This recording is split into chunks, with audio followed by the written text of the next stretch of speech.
Now, that being said, Russia appears to be deepening its defense cooperation with Iran now. Shivan has all the details. Over to you, Shivan. Right, Him. Of course, Russia and Iran, they've been in talks ever since the Russia-Ukraine conflict had started, and the West has definitely not been very happy about it. Now, I'll just like to remind you, Moscow has received hundreds of one-way attack drones in recent times, and now Iran's Air Force has received a batch of advanced Russian combat trainer aircraft.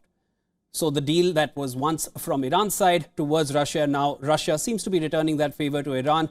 And the arrival of these Yak-130 jets is likely a precursor to Russian Su-35 flanker, eventually, which will join the Iranian Air Force. Now, here's more on the Russia-Iran defense partnership, which definitely makes the West rather jittery. Now, Iran's Tasnim news agency, quoting the Army's public relations department, said that the arrival of the Yak-130 came as part of the Islamic Republic's arms contracts with the Russian Federation. The Yak-130 aircraft, let's give you a brief about that. It's intended for flight and combat training of flight personnel on the 4th and 5th generation of fighters. Now, it can perform combat missions against ground and air targets in favorable and adverse weather conditions. The aircraft provides practice of all the tasks of the pilot training course, including combat use. The Russian jet boasts of high power to weight ratio and maneuverability. Now, it ensures the capability of autonomous basing and operation from paved and unpaved runways. Russia and Iran are both under international sanctions. There's no denying that restrict their trade and have over the past year forged strong ties in various sectors with each other, which includes military cooperation. And we've already seen Russia using Iranian drones on Ukraine.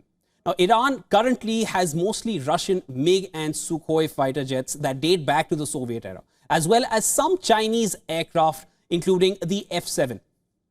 What Iran also has are some American F-4 and F-5 fighter jets dating back to before the 1979 Islamic Revolution, which are also part of its fleet even now.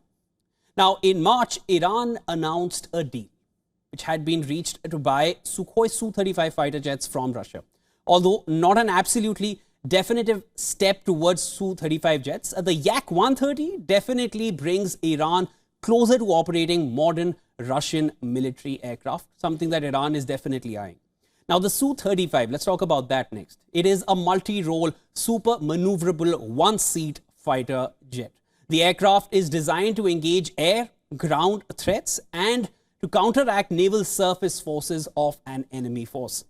The Russian fighter destroys ground infrastructure objects that are covered by air defense missile systems and conducts aerial surveillance as well. Now, the flanker boasts of onboard radar control system and onboard self-defense complex as well. The Su-35 has a maximum takeoff weight of more than 34,000 kilograms. The Russian fighter has a service ceiling of 18,000 meters.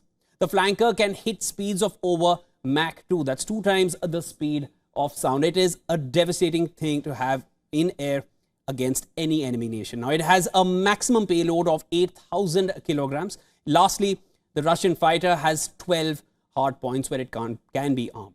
Now, the Su-35 is Russia's preferred air superiority tool until the 5th generation Su-57 jets are available for warfare. So definitely, these jets in Iran will be a major boost to Iran's air force. Back to you, Him. WION is now available in your country. Download the app now. Get all the news on the move.